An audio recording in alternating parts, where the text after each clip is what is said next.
அனைவருக்கும் இனிய காலை வணக்கம். பிளந்திருக்கின்ற இந்த அழகான காலை பொழுதில் இணைந்திருக்கின்றோம் மற்றும் ஒரு தலைவாசல் நிகழ்ச்சி வாயிலாக. தலைவாசல் நிகழ்ச்சி என்றும் நீங்கள் எதிர்பார்ப்பது போன்ற அத்தனை அம்சங்களையும் உங்களுக்காக சுமந்து வர தயாராக இருக்கின்றது.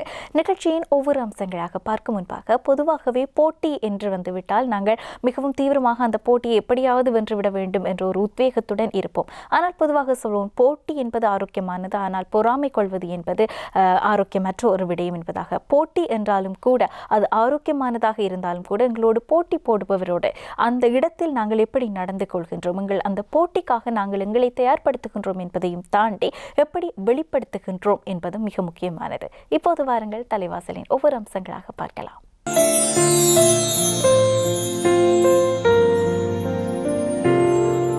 தலைவாசலின் அடுத்த அம்சம் யாவரும் கேளீர். யாவரும் கேளீரில் இன்று நாங்கள் இதை பற்றி பேசப் போகின்றோம் என்று பார்த்தால், எங்களுடைய வாழ்க்கையை நாங்கள் முழுமைப்படுத்துவது என்று வந்துவிட்டால் அதில் நாங்கள் பணம், பொருள் அல்லது எங்களுக்கான அந்த சௌகரியங்கள் என்பதாகத்தான் கவனம் செலுத்துவோமே தவிர எங்களுடைய உடல், உயிர், ஆன்மா இதை பற்றியதான அந்த அறிவு தேடல் என்பதின்பால் நாங்கள் பெரும்பாலானவர்கள் நாட்டம் கொள்வதே இல்லை. அதை பற்றி முழுமையாக தெரிந்து கொள்ள வேண்டும் என்ற எண்ணப்பாங்கு எங்கள் யாரொருவருக்கும் ஏற்படுவதில்லை. அப்படி இருக்கின்ற போது இன்றைய தினம் நாங்கள் பேச போகின்ற விடயம் எங்களை நாங்கள் சரியாக உள்ளுணர்ந்து கொள்வதற்கும் அந்த உடலினுடைய, உயிரினுடைய இயக்கம் எவ்வாறு இருக்கின்றது என்ற அந்த புரிதலை வளர்த்துக் கொள்வதற்குமான ஒரு கலந்துரையாடலாக இருக்க போகின்றது.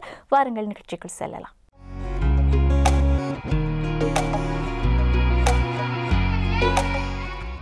தலைவாசலின் யாவரும் கேளீரோடு இணைந்திருக்கின்றோம். யாவரும் கேளீர் என்று எதை பற்றி பேசப் போகின்றது என்ற முன்னுரை ஒன்றை நான் ஏலவே வழங்கி இருக்கின்றேன். இந்த காயக்கல்பம் என்பது ஒரு அற்புதமான சித்தற்கலை என்ற இந்த எடுகோளின் அடிப்படையில் தான் எங்களுடைய கலந்துரையாடல் அமைய காத்திருக்கின்றது. ஆகவே எங்களுடைய வாழ்க்கையை நாங்கள் திறம்பட அல்லது சரியான முறையில் முன்னெடுத்து செல்வதானால் சில விடயங்களை நாங்கள் பின்பற்றுவது என்பது தேவையாக இருக்கின்றது. ஆகவே உங்களை போன்றுதான் நானும் இந்த காயக்கல்பம் என்பது என்ன, அதை நாங்கள் எப்படி எங்கள் வாழ்க்கையில் பரீட்சைப்படுத்திக் கொள்வது, இதை பற்றியெல்லாம் அறிந்து கொள்ள ஆவலாக இருக்கின்றேன். ஆகவே இந்த கலந்துரையாடலுக்காக எங்களோடு இணைந்து கொள்கின்றார் திரு ஆறுமுகம் தங்கராஜா ஐயா அவர்கள். இவர் ஓய்வு நிலை ஆசிரியர், அதே போன்று மனவளக்கலை பேராசிரியராகவும் சேவையாற்றி வருகின்றார். இவரோடு இன்றைய தினம் காயக்கல்பம் என்ற அற்புதமான சித்தக்கலை பற்றி பேசப் போகின்றோம். வணக்கம் ஐயா.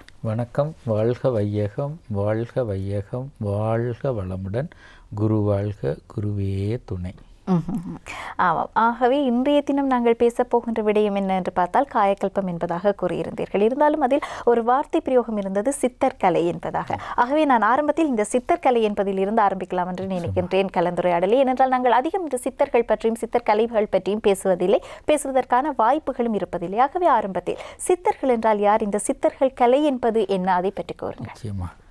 உருத்தரித்த நாடியில் ஒடுங்குகின்ற வாயுவை கருத்தினால் இருத்தியே கபாலமேற்ற வல்லீரேல் விருத்தரும் பாலராவார் மேனியும் சிவந்திடும் அருள் தரித்த நாதர் பாதம் அம்மை பாதம் உண்மையே. ஏதாவது நமக்கு விளங்குதா? இல்லவே இல்லை. இதுதான் சித்தர், இதுதான் சித்தர்களுடைய பண்பு, இதுதான். அதே போல தந்தைத்தாய் ஈருயிர் ஒன்று சேர்ந்து தலைத்தொரு உடலாக உலகில் வந்தேன், அந்த ஈருயிர் வினைகள் அறமோ மற்றும் அளித்த பதிவுகளெல்லாம் நம் சொத்தாச்சு. இந்த அரும்பிறவியில் முன்வினை அறுத்து எல்லையில்லா மெய்ப்பொருளை அடைவதற்கு வந்த ஒரு உதவி குரு உயிரின் சேர்க்கை வணங்கி குரு திருவடி வாழ்த்தி வாழ்வோம் என்று குருவினுடைய சிந்தனை. இப்போ இதில் சித்தர்களும் சித்தர்களை வழிவந்த குரு தான் எங்களுக்கு இன்றைக்கு வழிகாட்டி கொண்டு இருக்கிறார்கள். அந்த வகையில் முதல்ல நீங்கள் கேட்ட கேள்வி, சித்தர்கள் என்றது யார் என்றால், சித் என்றால் உயிர், உயிருக்கு இன்னொரு பெயர் சித். அந்த சித்தை அசித்துடன் இணைத்து வியனுலக அமைத்தா என்று பாரதி ஒரு இடத்துல சொல்கிறோம். இந்த சித்தை அசித்துடன், அசித்தண்டா உயிரற்றது, சித்தென்றால் உயிர் உள்ளது, சித்தை அசித்துடன் இணைத்து வியனுலகமைத்தாய் என்று சொல்லி பாரதி பாரு. அப்போ இந்த சித்தும் அசித்தும் இணைந்தது தான் நாங்கள் எல்லாரும். ஆனால் எங்களில் இந்த சித்தென்ற உயிர் இருக்குதுன்ற விடயத்தை இதுவரை விஞ்ஞானம் ஒரு கோணத்தில் மட்டும் சொல்லுகின்றது. ஆனால் அதை உணர்த்துவதற்குரிய எந்த ஒரு உபகரணத்தையோ எதையுமே கண்டுபிடிக்கலை. ஆனால் உயிர் இருக்குது, உயிர் போய்விட்டது, இது மட்டும்தான் விஞ்ஞானம் சொல்லும். இப்போ ஒருவர் உயிரோடு இருக்கிறாரா? ஆம், உயிரோடு இருக்கின்றார். உயிர் போய்விட்டதா? ஆம், உயிர் போய்விட்டது. இந்த 2 வார்த்தையை விஞ்ஞானம் அழகாக சொல்லும்.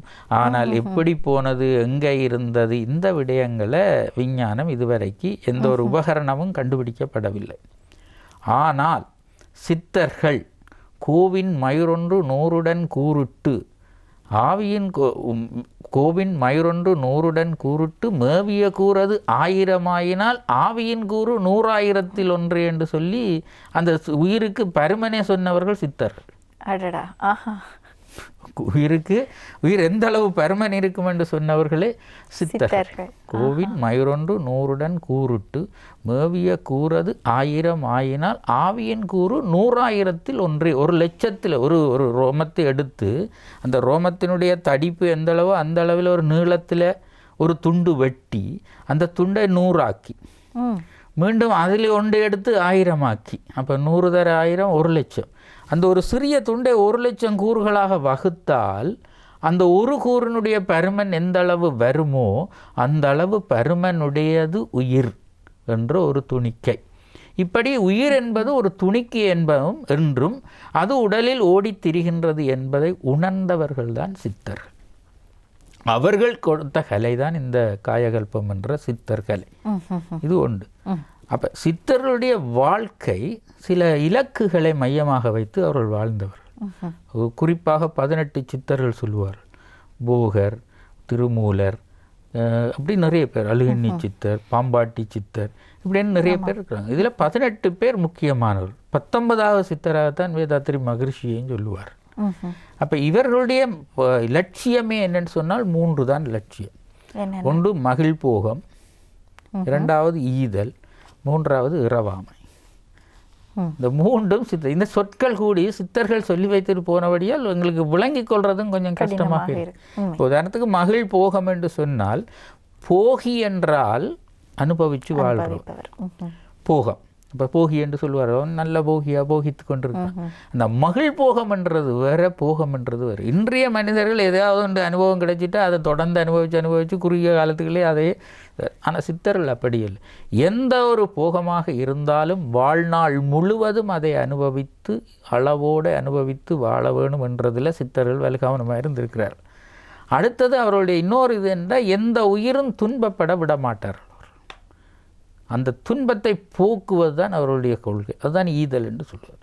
அடுத்தது இரவாமை என்றது, இப்போ மனிதனுக்கு இறப்பு என்றது நிச்சயம். பிறப்பு நடந்து விட்டது, இறப்பு நிச்சயம். ஆனால் எப்போ இறக்க வேணும் என்றதில் அவர்கள் தெளிவாக இருந்தார். எதற்காக தாங்கள் பிறந்தோமோ அந்த மனிதன் பிறப்பெடுத்தானோ அந்த பிறப்பெடுத்ததன் நோக்கமாகிய அல்லது கடமை எதுவோ அதை நிறைவு செய்ததன் பிற்பாடு தான் அவனுக்கு இறப்பு சந்திக்க வேணும். அதுவரை இருக்க வேணும் என்றதிலே அவர்கள் உறுதியாக இருந்தார். அந்த இரவாமையை உறுதிப்படுத்துகின்ற ஒரு கலை தான் இந்த காயகல்ப கலை. காயகல்பம் என்றால் என்ன? நிச்சயமாக காயம் என்றது உடல், கல்பம் என்றது உறுதி. இந்த உடலை உறுதியாக வைத்திருக்கிறதுக்கான ஒரு பயிற்சி முறை தான் காயகல்பம். இது ஆரம்பத்தில் இதை சிலர் மருந்தாகவும் இருப்பார். உண்மையில் மருந்தல்ல இது, இது ஒரு பயிற்சி. ஆனால் எப்பேற்பட்ட பயிற்சி என்றால் இளைஞர்களுக்கு விருந்து என்றும் முதியவர்களுக்கு மருந்து என்று சொல்லுவார்கள். இளைஞர்கள் இந்த பயிற்சியை செய்தால் நிச்சயமாக அவர்களுக்கு அது விருந்தாக அமையும். எப்படி விருந்தாக அமையும் என்றால் அவர்களுடைய அந்த உடல் அமைப்பு, உடற் செயற்பாடுகள் அத்தனையையும் உறுதி செய்யக்கூடிய ஒரு பயிற்சி. முதியவர்கள் இந்த பயிற்சியை செய்தால் முதியவர்கள் நோயிலிருந்து காக்கப்படுவார்கள். அப்போ முதியவர்களுக்கு மருந்து, இளைஞர்களுக்கு விருந்து என்று சொல்லுவார். அப்போ இந்த காயம் சக கல்பம் என்று 2ஆக பிரித்தம் என்றால் காயம் என்பது உடல், கல்பம் என்றது உறுதி. உடல் ஒன்று உறுதியாக இருக்க வேணும். இருக்குதா என்று இல்லையா என்பதை தீர்மானிப்பது எது? ஒரு உடல் உறுதியாக இருக்கின்றதா இல்லையா என்பதை சாதாரணமாக நாம் அறிந்து கொள்ளலாம்.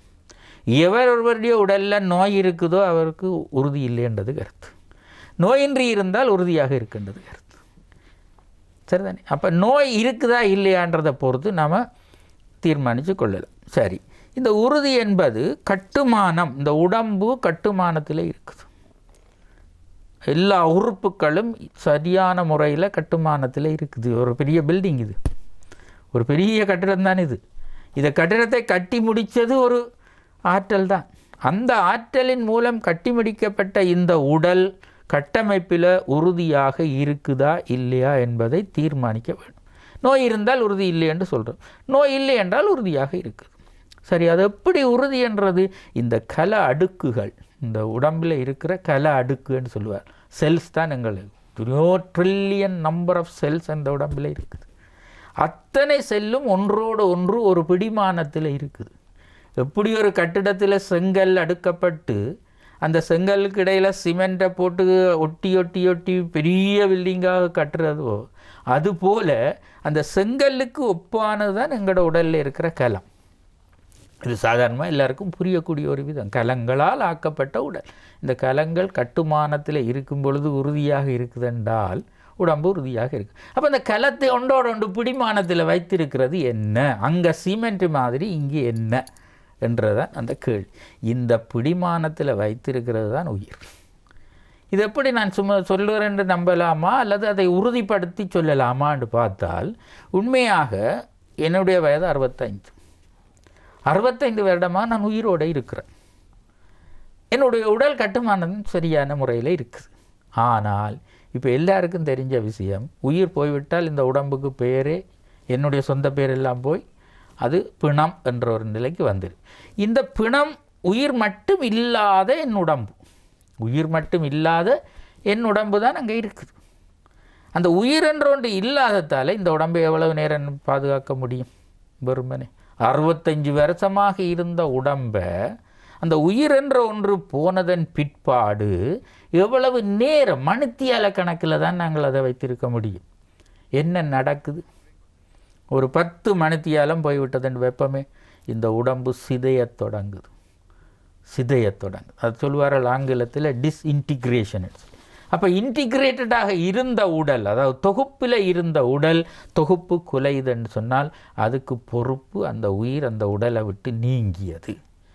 ஆகவே பல்வேறு விடயங்கள் எங்களுடைய உடல், அந்த மனிதன் என்றால் நாங்கள் அந்த உயிர் என்றும் உடல் என்றும் எவ்வாறு அதை பிரித்தருகின்றோம், இப்படியான பல விடயங்களையும் பேசியிருக்கின்றோம். ஆகவே உயிர் என்பது எப்படி தோன்றுகின்றது என்ற ஒரு கேள்வி எங்கள் அனைவரிடமும் இருக்கும். அதை பற்றி தொடர்ச்சியாக பேசி இந்த கலந்துரையாடலை நாங்கள் மேலும் எடுக்கலாம். சரி, நிச்சயமாக நம்மளோட உடம்பில் உயிர் இருக்குது, அந்த உயிர் போய்விட்டது என்றால் பிணம் என்று சொல்கிறோம். இப்போ என்னுடைய கையில் இந்த உயிர் எப்படி நமக்கு வந்தது, இந்த வந்த வரலாற்றையும் நாங்கள் பார்க்க வேண்டும்.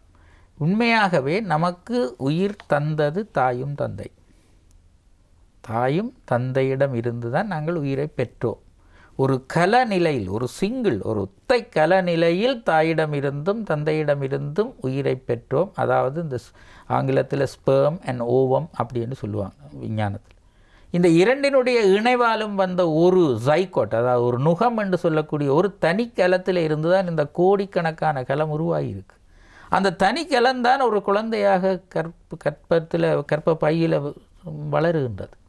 அப்போ அந்த குழந்தைக்கு உயிர் எங்கேருந்து வந்தது? அந்த தாயும் தந்தையும் கொடுத்து. இதுதான் முதலாவது. இந்த உயிரை மையமாக வைத்து அந்த குழந்தை பெற்ற உயிரை, தாய் தந்தையிடமிருந்து பெற்ற உயிரை மையமாக வைத்து வளருகின்ற குழந்தை மேலும் அந்த உயிரின் பற்றாக்குறை, அது கொடுத்த உயிர் பற்றாக்குது முழுமையான விருத்தி அடைவது. தாயிலிருந்து உணவை பெற்று பெற்று பெற்று மீண்டும் அது குழந்தை முழுமையான குழந்தையாக வளருகின்றது. வளர்ந்து புறப்படுத்ததன் பிற்பாடு, வெளியே வந்ததன் பிற்பாடும் உணவை உட்கொண்டு தான் அது வளருகின்றது. அப்போ முதல் தாய் தந்தையிலிருந்து உயிரை பெற்றாலும் தொடர்ச்சியாக உயிரை பெறுகின்ற வழிமுறை நாம் சாப்பிடுகின்ற உணவு தான். இந்த உணவை உடலாக மாற்றும் பொழுது உடல் கட்டுமானத்துக்கு வேண்டிய ரசம், இரத்தம், தசை, கொழுப்பு, எலும்பு என்றெல்லாம் மாறி இதை தாண்டி ஒரு உயிராக வந்தால்தான் இந்த உடம்பு உயிரோட வளர்ச்சி பெற்றுக்கொண்டு போகும். அப்போ இந்த குழந்தை உணவை பெற்று பெற்று வளருகின்றது. அப்போ 2 வழியில் உயிரை பெற்றதுன்றது விளங்கும். ஒன்று தாய் தந்தையிலிருந்து பெற்றது, அடுத்தது இந்த உணவிலிருந்து பெற்றுக்கொண்டு இருக்கு. இப்படியே வளர்ந்து கொண்டு போனால் இப்போ பார்த்தீங்களா 1 வயது, 2 வயது, 3 வயது, 4 வயது, இப்படியே ஒரு 10-12 வயது வருந்தனைக்கு ஒரு குழந்தை வளரும். இதில் பெரிய ஒரு ஆச்சரியம் இயற்கையினுடையது. 12 வயது மட்டும் வளர்ந்த வளர்ச்சி 12-13 வயதுக்கு பிற்பாடு வளர்ச்சி இல்லையா? உண்மையாக பாருங்கள் எப்படி இருக்குது. நம்ம 12 வயது மட்டும் எந்த அளவு வேகமாக வளர்ந்தோம், அதுக்கு பிறகு வளர்கிறோமா? இல்லை. ஏன் இந்த வளர்ச்சி எங்கே போய்விட்டது? உண்மையாகவே உருவாகிற உயிர் சக்தி ஒரு 12-13 வயது மட்டும் வளர்ச்சிக்கு பயன்பட்டது போக இப்பொழுது அந்த உயிரினுடைய வேலை இன்னொரு வேலைக்கு மாற்றப்படுது. இதைத்தான் மனித உடல் உட்பட எல்லா உயிரினங்களிலும் ஏற்படுகின்ற பருவ மாற்றம் என்று சொல்லுவார். பருவ மாற்றம், அதாவது சொல்ல அடல்ட்ன்றது. அந்த பருவ மாற்றம் வரும்பொழுது இந்த உயிர் இந்த உடம்பில் இருக்கிற ஒரு தொகுதி கலங்களோட மேலதிகமாக இணைந்து அந்த குழந்தையும் இப்போ பருவமடைந்த உடனே இன்னொரு குழந்தையை உருவாக்கக்கூடிய ஆற்றலை பெறுவது தானே நாங்கள் சொல்லுவோம் பருவமடைகிறேன். ஆண் பிள்ளையாக இருந்தாலும் சரி, பெண் பிள்ளையாக இருந்தாலும் சரி, பருவமடைகிறேன். அப்போ அந்த பருவம் அடைந்ததன் பிற்பாடு இந்த உயிர் ஒரு குறிப்பிட்ட தொகுதி கலங்கள், அதாவது அந்த சனனி அங்கம் அப்படின்னு சொல்லக்கூடிய ஒரு அங்கத்தில் போய் அவை சேர்ந்து அந்த குழந்தை இப்போ அடுத்த சந்ததியை உருவாக்குறதுக்கு தயாராகிவிட்டது. இது இயற்கை. இப்போ இந்த காயகல்பம்ன்றது என்னென்று சொன்னால், மனிதனுக்கு எல்லா உயிரினங்களுக்கும் இது இயல்பானது. ஆனால் எல்லா உயிரினங்களும் எப்படி இனப்பெருக்கம் செய்யும் என்றால் அடுத்தது ஒரு குறிப்பிட்ட காலத்தில் தான் அதுகள் இனப்பெருக்கம் செய்யும். அது சீசன் அப்படின்னு சொல்லுவாங்க. அப்போ இந்த எப்போ இனப்பெருக்கம் செய்ய வேணும் எப்போ செய்யக்கூடாது என்பதை இயற்கை தான் அந்த உயிரினங்களுக்கு கட்டுப்படுத்துது. ஆனால் எங்கள்கிட்டயே விட்டுட்டுது. மனிதனுக்கு மட்டும் அதை எப்படி செய்ய வேணும் எப்போ செய்ய வேணும் என்ற விடயத்தை ஏன் விட்டது? அது ஒரு வரமா அல்லது சாபமா? மனிதன் எப்போ இனப்பெருக்கம் செய்யணும் செய்யக்கூடாதுன்றதை அவனையே தீர்மானிக்க சொல்லி விட்டுருக்குது. அந்த பருவம் அடைந்ததன் பிற்பாடு அந்த குழந்தை இனப்பெருக்கத்துக்குரிய ஆற்றலை பெற்றுவிட்டது. அப்போ ஆற்றலை பெற்றாலும் எப்போ எப்போ செய்ய வேணும் எப்போ செய்யக்கூடாதுன்ற விடயத்தை அதையே தீர்மானிக்கட்டும் என்று இந்த 6வது தீர்மானத்தில் ஒரு விடயம்தான் இந்த காயகல்ப பயிற்சி சித்தர்கள் வடிவமைத்து. எப்படி என்றால் 12-13 வயது செக்ஷுவலி, அதாவது இலிங்க முதிர்ச்சி அடைந்த வயதே தவிர குடும்ப வாழ்க்கைக்குரிய அத்தனை முதிர்ச்சியும் அந்த பிள்ளைக்கு கிடைக்காது. அப்போ என்னென்ன வேணும்? இதை விட பொருளாதாரத்தில், அறிவில், மனதளவில் முதிர்ச்சி வேணும். அதுக்காக ஒரு குறிப்பிட்ட காலம் வரை என்ன செய்யணும்? அந்த குழந்தை அந்த திருமண வாழ்க்கையோ அல்லது குடும்ப வாழ்க்கையில் ஈடுபடுவதற்கென்று ஒரு குறிப்பிட்ட காலம் வெயிட் பண்ணணும். அதாவது பொறுத்திருக்க வேண்டும். அந்த பொறுத்திருக்கிற காலத்தை தான் அந்த காலத்தில் சொன்னார்கள் பிரம்மச்சாரிய வாழ்க்கை. பிரம்மச்சாரியம், கிரகஸ்தம், வனப்பிரஸ்தம், சந்நியாசம் என்று ஒரு மனிதன் வாழ்க்கையை 4ஆக பிரிச்சிருக்கிறார். அந்த பிரம்மச்சாரியம்ன்றது அதுவரை எல்லா அறிவுகளும் எல்லா திறனும் வளர்த்தெடுக்கும் வரை குடும்ப வாழ்க்கையில் ஈடுபடாமல் இருக்கிறது. இல்லற நோன்பு பிரம்மச்சாரியம்ன்றது இல்லற. இது ஆண்களுக்கு இல்லற நோன்பாகவும் பெண்களுக்கு பாவை நோன்பாகவும் அந்த காலத்தில் வச்சுருந்தார். இந்த காலத்தில் எப்படி செய்ய இயலாது. அந்த காலத்தில் குருகுல கல்வி என்று இருந்தது. ஆனால் இந்த காலத்தில் அப்படி இல்லை. ஸ்கூலுக்கு போகிறது இந்த காலம் அட்டை கல்வி என்று வந்துட்டுது. அப்போ என்ன செய்யலாம் அந்த அவ்வளோ காலமும்? இதைத்தான் சித்தர்கள் வடிவை அந்த உருவாகிற அடுத்த சந்ததியை உருவாக்குவதற்கென்று தோற்றுவிக்கப்படுகின்ற அந்த பதார்த்தத்தை மீண்டும் உடலாற்றலாக மாற்றி அமைக்கக்கூடிய ஒரு பயிற்சி தான் இந்த காயகல்ப பயிற்சி. அது ஒரு பயிற்சி ஊடாக இனப்பெருக்கத்தை தாண்டி அந்த பதார்த்தத்தை மீண்டும் மீண்டும் உடலாற்றலாக மாற்றும் பொழுது உடலில் ஒரு வலிமை கூட்டக்கூடியதாக இருக்கும். இது ஒரு பக்கம். இது இளமை நிலையில் இந்த வலுவை. சரி, இந்த நிலை அதான் வள்ளுவர் சொல்லுவார், ஒரு குறளில் சொல்லியிருக்கிறார், உறைந்தும் காப்பான் வரனெனும் வைப்புக்கு வித்தாவான் என்று சொல்லுவார். வரனெனும் வைப்புக்கு வித்தார். ஒரு அந்த பிரம்மச்சாரிய வாழ்க்கையிலே அவனை தயார்படுத்துறது நல்ல ஒரு குடும்பஸ்தனாக மாற்றுவதற்கு. இதுதான் அந்த காலத்தில் நடந்திருக்குது. இப்போ அதை செய்ய முடியாது. ஆனால் நாங்கள் விஞ்ஞான ரீதியாகவோ அல்லது ஆன்மீக ரீதியாகவோ இந்த விளக்கத்தை சொல்லித்தான் அவர்களை அந்த நிலைக்கு உருவாக்க வேண்டும். சரி, கிரகஸ்தன் ஒரு குடும்ப நிலைக்கு வந்தாச்சு. குடும்ப நிலைக்கு வந்தால் என்ன? அடுத்தது குடும்பத்தில் இனப்பெருக்கம்ன்றது ஒரு தவிர்க்க முடியாத ஒரு விஷயம் அது. ஆனாலும் அந்த காலத்திலும் இந்த உருவாக்கக்கூடிய இந்த அதாவது இலிங்க முதிர்ச்சிக்குரிய செயல்பாடுகளை அறிவுபூர்வமாக செயல்படுத்துவது தான் இந்த காயகல்பம் அடுத்தது. அப்படி செய்யும் பொழுது ஒரு குறிப்பிட்ட எல்லை வரை உடம்பில் இந்த பதார்த்தம் உருவாகி குடும்பத்தில் அங்கால வயது முதிரும். வயது முதிரைக்கு என்ன செய்ய போகுது? இந்த பதார்த்தத்தினுடைய வலிமை அல்லது அளவும் தரமும் குறைக்கப்பட்டு கொண்டு போகும். இதுதான் வயதோடு. அப்படி குறைக்கப்பட்டு கொண்டு போனால் அங்கால நோய் வர தொடங்கும். அப்போ இப்போ அடுத்த கட்டம் இது நோயிலிருந்து பாதுகாப்பதற்கும் இந்த பதார்த்தத்தின் அளவையும் தரத்தையும் அதிகரிக்க செய்யக்கூடிய ஒரு பயிற்சியாகத்தான் இந்த காயகல்ப பயிற்சி அமைகின்றது. உண்மையிலேயே எங்களுடைய உடலில் பஞ்சபூதங்கள், அதாவது அண்டத்தில் இருப்பதெல்லாம் பிண்டத்தில் இருக்குது என்று சொல்லுவார்கள். அண்டம் என்பது என்ன? அண்டம் என்பது என்ன? இந்த பிரபஞ்சம். இந்த பிரபஞ்சத்தில் என்ன இருக்குது என்று நீங்கள் பார்த்தீங்களா இருந்தால் பஞ்சபூதங்கள் தான் இருக்குது. நிலம், நீர், நெருப்பு, காற்று, ஆகாசம் என்று சொல்லக்கூடிய இந்த பஞ்சபூதங்கள் தான் எங்களோட உடம்பிலும் இருக்குது. எங்களோட உடம்பிலும் இருக்குது. உடம்பில் என்னவாக இருக்குது? நிலத்துக்கு ஒப்பான எலும்பு, தசை எல்லாம் இருக்குது. நீருக்கு ஒப்பான குருதி இருக்குது. நெருப்புக்கு ஒப்பான வெப்பம் இருக்குது. காற்றுக்கு ஒப்பானது மூச்சு காற்று இருக்குது. ஆனால் அங்கே ஆகாசமாக இருக்கிறது, இங்கே உயிராக இருக்குது. அப்போ பஞ்சபூதங்களில் ஒன்று தான் ஆகாஷ். அதுதான் பிரபஞ்சம் முழுக்க ஆகாஷ் என்ற பெயரை பெறுது. நம்மளே இருக்க உயிர் என்ற பெயரை பெறுது. இதைத்தான் சித்தன்று சொல்கிறார். அப்போ இதில் இப்போ நம்ம இவ்வளவும் சொன்னதின்படி சித்தர்கள் உடலோடு நின்றார்கள். ஆனால் இன்னும் ஒரு படி மேலே போய் சொல்கிறார்கள், இந்த உயிர் வேறொன்றும் அல்ல, அந்த ஆகாஷ் தானே இங்கே உயிராக இருக்குது. இந்த ஆகாஷுக்கும் இந்த உயிருக்கும் மூலம் எது? அதுதான் இறைநிலை. தெய்வம்தான் பஞ்சபூதங்களாக மாறியது, இந்த பிரபஞ்சத்தை தோற்றுவித்தது. அந்த பஞ்சபூதங்கள் தான் என்னுடலில் இருக்குது என்றால் என்னுடல்லையும் தெய்வத்தினுடைய அந்த அம்சங்கள் தான் இருக்கு. தெய்வம்தான் என்னுடலில் உயிராக இருக்கின்றது. அப்போ இந்த காயகல்ப, நான் ஆரம்பத்தில் சொன்னது போல, உருத்தரித்த நாடியில் ஒடுங்குகின்ற வாயுவை கருத்தினால் இருத்தியே கபாலமேற்ற வல்லீரேல். உண்மையாக இந்த இந்த இந்த உயிர் அந்த உணவில் இருந்து இந்த உயிர் மாற்றமடைகிறது இந்த உச்சந்தலையில் தான் மாற்றமடை. இந்த குழந்தை பிள்ளைகள் பிறந்தோடனே பார்த்தீங்கன்னா இந்த உச்சந்தலை வெரி சாஃப்டாக இருக்கும். அதில் இருக்கிற ஒரு சுரப்பி இருக்குது, பீனியல் கிளாண்டுன்னு சொல்லி. இந்த பீனியல் கிளாண்டன் தான் அந்த உயிராக மாற்றுகின்ற இடம். அங்கிருந்து உருவாகித்தான் உடம்பு முழுக்கவும் போய் நான் சொன்னது போல் அந்த குறிப்பிட்ட தொகுதி கலங்களோட போய் நிற்கிது. அப்போ இந்த சித்தர்கள் என்ன செய்தார்கள்? இது ஒரு உயிர் மாத்திரமல்ல, இது ஒரு இறை சக்தி. நம்மள இருக்கக்கூடிய இறை சக்தி தான் இந்த உயிர் சக்தி. உயிர் சக்தி வேறு, இறை சக்தி வேறே அல்ல, ரெண்டுமே ஒன்று தான். அப்போ உடலோடு இருக்கும் வரை அது உயிர் சக்தியாக இருக்குது. அதை உணர்ந்தீங்கள் என்றால் அது இறை சக்தி.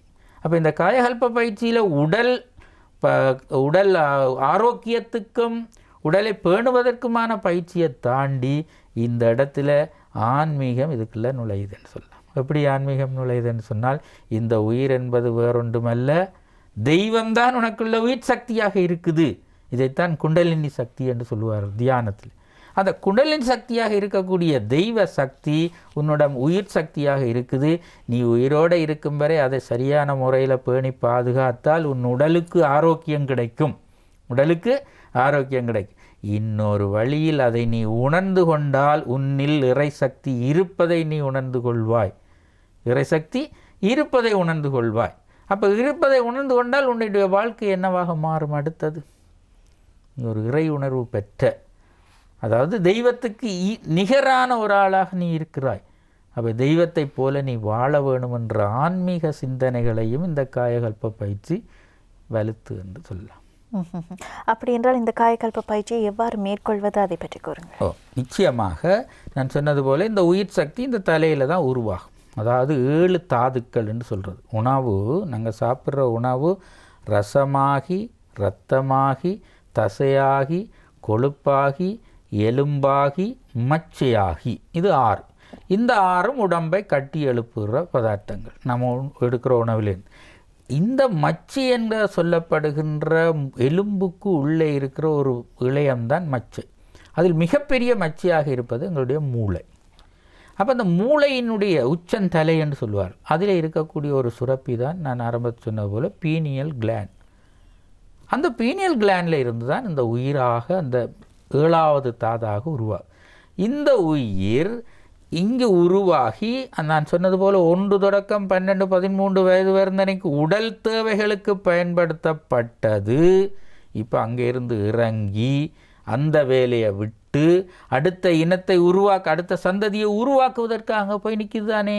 எங்கே போய் நிற்கிது? கீழே இறங்கி அந்த மூல உயிர் கலங்கள் என்று சொல்லக்கூடிய சனனி உறுப்போடு போய் நிற்கும். இப்போ பயிற்சி எப்படி என்றால் இதற்கண்டு அந்த பதார்த்தத்தில் இருக்கக்கூடிய இங்கேருந்து போன, அதாவது தூல விந்து, சூட்சும விந்து அப்படின்னு சொல்லுவார். அதாவது இங்கேருந்து இறங்கி போனது சூட்சும நிலையில் போயிருக்குது. அங்கே ஏற்கனவே விந்து நாதம் என்று சொல்லுவாங்க. ஆண்களுக்கு விந்து, பெண்களுக்கு நாதம் என்று சொல்கிற விந்து நாதம் இதோட போய் இணைந்து நிற்கிறத இந்த பயிற்சியினூடாக செப்பரேட் பண்ணுறது. 2 வேறாக்கி, அந்த பயிற்சியினூடாக வேறாக்கி மீண்டும் அதை தலை உச்சிக்கு அனுப்புகிறது. அதுதான் அது சொன்னார். என்னென்னு சொல்லி, ஒரு தரித்த நாடியில் ஒடுங்குகின்ற வாயுவை கருத்தினால் இருத்தியே கபாலமேற்றுறது. ஒரு பயிற்சியினூடாக மீண்டும் தலைக்குச்சிக்கு ஏற்றி கபாலம் ஏற்ற வல்லீரேல் விருத்தரும் பாலராவார் மேனியும் சிவந்திடும் அருள் தரித்த நாதர்பாதம் ஐயன்பாதம் உண்மைன்னு சொல்லி ஒரு சித்தர் பாடி இருக்கிறார். அப்போ இந்த பாட்டில் இருக்குது அந்த பயிற்சி. எப்படி அந்த பதார்த்தம் கீழே போய் சேர்ந்ததோ அந்த உயிர் பதார்த்தம், அதை வேறாக்கி மேல் நோக்கி ஒரு மூச்சினூடாக மேல் நோக்கி இழுக்கிறது. இழுக்கும் பொழுது மீண்டும் உயிர் தலை உச்சிக்கு போகும், உடம்பு முழுக்க பரவ விடுறதாகத்தான் இந்த பயிற்சி இருக்கின்றது. இந்த பயிற்சியினுடைய மிக நுட்பமான விஷயங்கள் நாங்கள் நேரடியாகத்தான் அதை சொல்லிக் கொடுக்குறோம். நாங்கள் ஏனென்று சொன்னால், இந்த பயிற்சி ஒரு பயிற்சி பெற்ற ஒரு ஆசிரியரின் ஊடாக அவர்களுக்கு கொடுக்கப்பட வேண்டும். இதுவளவு நான் சொன்னது தியரி. இந்த இதில் இருக்கிற மெஞ்ஞானமும் விஞ்ஞானம். உண்மையிலேயே இதில் விஞ்ஞானம் என்னன்னு சொன்னால், கடைசியில் அந்த உயிர் என்பது தெய்வம் என்று முடிகிறது. விஞ்ஞானம் என்னென்னு சொன்னால், இந்த கலங்களில் இருக்கிற கூறுகள் எல்லாமே விஞ்ஞான ரீதியான ரசாயன பதார்த்தங்கள். இந்த ரசாயன பதார்த்தங்களோட இறுதி நிலை தான் என்ன? உயிர். அப்போ அந்த உயிரை உடல் முழுக்க சிவர விட்டு உடலின் ஆற்றலாக மாற்றும் பொழுது அடுத்த நிலை தான் நோய் எதிர்ப்பு சக்தி. ஏன் நோய் எதிர்ப்பு சக்தின்னு சொல்லுவோம்? உண்மையாக நோய் எதிர்ப்பு சக்தி என்றால் என்ன? நான் ஆரம்பத்தில் சொன்ன காய கல்பம், இந்த உடம்பை உறுதியாக வச்சிருக்கிறதுக்கு ஒரு சக்தி அது பயன்படுது. அடுத்தது என்னுள்ளே எந்த ஒன்றும் நுழையாத விதத்தில் பாதுகாக்கிறதும் இந்த உயிர் சக்தி தான். பாருங்க, உயிர் போயிட்டால் அந்த உடம்பு நான் சொன்ன மாதிரி சிதையுது தானே. எப்படி சிதையுது? யார் சிதைக்குது? சிதைப்பது நுண்ணங்கிகள். ஆனால் இப்போ வரை ஏன் சிதைக்க இல்லை? என்ன இதுவரை 65 ஆண்டுகளாக இருக்கிற உடலை ஏன் சிதைக்க முடியாமல் இருக்குது? அந்த நுண்ணங்கி நுழைய முடியாமல் இருக்குது. ஏன்? அங்கே உயிர் இருக்குது. எப்போ இந்த உடலை விட்டு அது போகுதோ அது தன்னுடைய வேலையை காட்ட தொடங்கிது. அப்போ அந்த சிதைவு நோய் எதிர்ப்புன்றதும், இப்போ சாதாரணமாக நோய் என்று சொல்கிறதும் ஒரு இன்ஃபெக்ஷன், ஒரு தொற்று. அந்த தொற்று என்றது என்னன்னு சொன்னால், கொஞ்சம் குறைந்த பொழுது, முழுமையாக போனால் சிதையுது உடம்பு. உடலை அந்த உயிராற்றலுடைய அளவு கொஞ்சம் குறையுமாக இருந்தால் நோய் உள்ள நுழையுது. இப்போ உண்மையாக ஒரு காய்ச்சல் வருதுன்றா என்ன கருத்து? அங்கே ஏதோ ஒரு இன்ஃபெக்ஷன் வந்துட்டு. அந்த இன்ஃபெக்ஷன் எப்படி வந்தது? என்னுடைய இம்யூனிட்டி பவர் என்று ஆங்கிலத்தில் சொல்லுவார் விஞ்ஞானத்தில். இம்யூனிட்டி பவர், நோய் எதிர்ப்பு ஆற்றல். இந்த நோய் எதிர்ப்பு ஆற்றல்ன்றது உயிரின்ற அளவு தான், உயிர் சக்தியின் அளவு தான் நோய் எதிர்ப்பு ஆற்றல். எவ்வளோத்துக்கு குறையுதோ அந்த அளவுக்கு என்ன வந்துடும்? இன்ஃபெக்ஷன் வந்து. எவ்வளோத்துக்கு முட்டாக போகுதோ அந்த அளவுக்கு முழுமையாக சிதைக்கும். அப்போ இந்த பயிற்சியின் ஊடாக நாங்கள் அந்த பதார்த்தத்தினுடைய அளவையும் தரத்தையும் அதிகரிக்க எங்களுடைய நோய் எதிர்ப்பு சக்தி கூடிக்கொண்டிருக்கும். எந்த நோயும் அணுகாமலும் பார்க்கலாம். ஆகவே இந்த பயிற்சியின் மூலமான பலாபலன்கள், நோய் எதிர்ப்பு சக்தி ஒன்றை கூறியிருந்தீர்கள், அதே போன்று ஏனைய பலாபலன்கள் என்றால் இவற்றை முக்கியமாக இன்னொரு முக்கியமான பலாபலன் இருக்குது. என்னென்னு சொன்னால், இளமையை தக்க வைத்தல். இளமையை தக்க வைத்தல் ஒரு மிக முக்கியமான பலாபலன். நோய் எதிர்ப்பு ஆற்றல் அடுத்தது இறப்பையும் பிற்போடக்கூடிய ஒரு பயிற்சி. அதனால்தான் சித்தர்கள் அதிக அளவு காலம் வாழ்ந்திருக்கிறார். திருமூலர் 3000 ஆண்டு வாழ்ந்ததுன்னு சொன்னார்கள், இன்னொருவர் 300 ஆண்டு வாழ்ந்ததுன்னு சொன்னார்கள். ஆனால் இதுகள் உண்மையோ இல்லையோ எங்களுக்கு தெரியாது. ஆனால் இந்த பயிற்சியை செய்யும் பொழுது எங்களுடைய அந்த இறப்பு என்றதை பிற்போட ஒரு கொஞ்சம், அதாவது நோய்களை இருந்து பாதுகாத்தாலே உண்மையாக என்ன நடந்துடும்? நாம் எங்களுடைய இறப்பை பின்போடக்கூடியதாக இருக்கும். இந்த இளமையை தக்க வைக்கிறன்றது ஒரு மிக முக்கியமான ஒன்று. அதாவது முதிர்ச்சி என்பதனுடைய அறிகுறி என்ன? முதிர்ச்சி என்பது நரை, திரை, மூப்பு, பிணி, சாக்காடு அப்படின்னு சொல்லுவார்கள் 5 நிலை. ஒருவருக்கு நரை என்றது என்ன? இப்போ என்னையே பார்த்தால் இந்த நரை என்று, இந்த நரை எப்படி தோன்றுகின்றது என்றால், இந்த பதார்த்தத்தினுடைய குவாலிட்டி அண்ட் குவான்டிட்டி என்று சொல்லுவாங்க. அளவும் தரமும் வயதோட கூடிக்கொண்டு போய் ஒரு எல்லைக்கு பிறகு குறைய தொடங்கும். எப்போ குறைய தொடங்குதோ அப்போ என்ன தொடங்கும்? நரை தோன்றும். அடுத்தது திரை. திரை என்றது என்னென்னு சொன்னால், இந்த பதார்த்தத்தின் அளவு குறைய மனதுக்கு ஒரு திரை விழும், கண்ணுக்கும் ஒரு திரை விழும். கண் பார்வை கொஞ்சம் குறைந்து கொண்டு போகும். மனதில் இந்த ஆசா பாசங்கள் எல்லாம் விடுபடும். இது மனதுக்குரிய திரை. அப்போ நரை, திரை. அதுக்கு அங்கால மூப்பு, அதுக்கு அங்கால பிணி, இறுதியில் சாக்காடு. அப்போ இந்த சாக்காடு என்பது எப்படி வருகின்றது என்று சொன்னால், இந்த பதார்த்தம், அதாவது இந்த உயிரை தேக்கி வைக்கக்கூடிய பதார்த்தத்தினுடைய அளவும் தரமும் எப்போ முழுமையாக வற்றி போகின்றதோ அன்றைக்கு என்ன நடக்கும்? சாக்காடு. அதுதான் இறப்பு. அது இயற்கையான இறப்பு நான் சொல்கிறேன். இப்போ இன்னொரு இறப்பு இருக்குது. என்ன? தற்செயலான விபத்துக்களோ தற்செயலான நோய் வந்தோ இறக்கிறதுக்கும் இயற்கையான இறப்புக்கும் வித்தியாசம் இருக்குது. இயற்கையான இறப்பு என்பது இந்த பதார்த்தம் வலு குறைந்து குறைந்து குறைந்து குறைந்து போய் நடக்கிற இறப்பு. ஆனால் இந்த தற்செயலாக நடக்கிற விபத்துக்களாலோ அல்லது நோய்களாலோ இறக்குறன்னு சொல்லிக்கல, அங்கே உயிர் சக்தி இருக்கும். ஆனால் நோயும் வந்துவிட்டது. இந்த நோய் காரணமாக ஏற்படக்கூடிய ஓட்டங்கள், அதாவது இரத்த ஓட்டம், வெப்ப ஓட்டம், காற்றோட்டத்தில் ஏற்படுற தடைகள் இந்த உயிர் சக்தி தேங்கி இருக்கிற பகுதியை சிதைக்கும் பொழுது அங்கே மாறும். இப்போ உதாரணத்துக்கு ஒரு ஆக்சிடென்ட் நடக்குதுன்னு வைங்களேன். ஆக்சிடென்ட் நடந்தால் என்ன நடக்க போகுது? உடனடியாக காயம் ஏற்பட்டுதுண்டா என்ன நடக்கும்? இரத்த ஓட்டம் தடைபடும். இரத்த ஓட்டம் தடைபட்டுதுண்டா அடுத்தது என்ன? காற்றோட்டம் தடைபடும். இப்படி ஓட்டங்கள் தடைபடும் பொழுது அந்த கலசம் என்று சொல்லுவார்கள், அந்த முழுமையாக உயிர் தேங்கி நிற்கக்கூடிய அந்த கலசம் உடைவதன் மூலம்தான் இறப்பு நடக்கிறது. அதுதான் சாமிஜி அழகாக சொல்லுவார், இறப்பும் பிறப்பும் வித்து கழிவில் அப்படின்னு சொல்லுவார். ஏன்னா நம்முடைய பிறப்பு கூடி வித்து கழிந்த இடத்துல தான் பிறப்பு நடந்தது. நம்முடைய இறப்பும் வித்து கழிந்த இடத்துல, அந்த உயிர் சக்தி கழிந்த இடத்துல தான் இறப்பு நடக்கிறது. அது தற்செயலான விபத்து. ஆனால் இயற்கையான மரணம் உண்மையிலேயே இந்த பதார்த்தத்தினுடைய அளவும் தரமும் படிப்படியாக குறைந்து அதாவது பூச்சிய மட்டத்துக்கு போகும் பொழுது இறப்பு நடக்கக்கூடியதாக இருக்கும். ஆகவே இன்றைய தினம் நாங்கள் காயக்கல்பம் என்ற அற்புதமான சித்தர் கலை என்றால் என்ன, அது எங்களுடைய வாழ்க்கையை எப்படி பூரணப்படுத்துவதற்கு உதவியாக இருக்கின்றது. ஏனென்றால் நாங்கள் பல விடயங்களையும் முழுமையாக தெரிந்து கொள்வோம். ஆனால் எங்களுடைய உடல், உயிர் இவ்வாறான விடயங்களை நாங்கள் முழுமையாக தெரிந்து கொள்கின்றோமா என்று கேட்டால் அதற்கு போதிய அளவு முக்கியத்துவத்தை நாங்கள் கொடுப்பதில்லை. ஆகவே இந்த காலை வேளையில் அவ்வாறான ஒரு முக்கியத்துவத்தை கொடுத்து எங்களை நாங்கள் புரிந்து கொள்வதற்காகவும் எங்களுடைய முழு வாழ்க்கையையும் ஒரு ஆரோக்கியமான திடகாற்றமான வாழ்க்கையாக முன்னெடுத்து செல்வதற்கு எவ்வாறு இந்த காயக்கல்பம் என்ற சித்தர் கலை உதவுகின்றது என்பதை பற்றியதாகவும் பேசியிருந்தோம். எங்களோடு இணைந்து கொண்டிருந்த எங்களுடைய அதிதி திரு ஆறுமுகம் தங்கராஜா அவர்களுக்கு நிகழ்ச்சி குழுமம் சார்பாக இந்த இடத்தில் நன்றிகளை தெரிவித்தாக வேண்டும். நன்றி ஐயா. நன்றி. வாழ்க வையகம், வாழ்க வளமுடன்.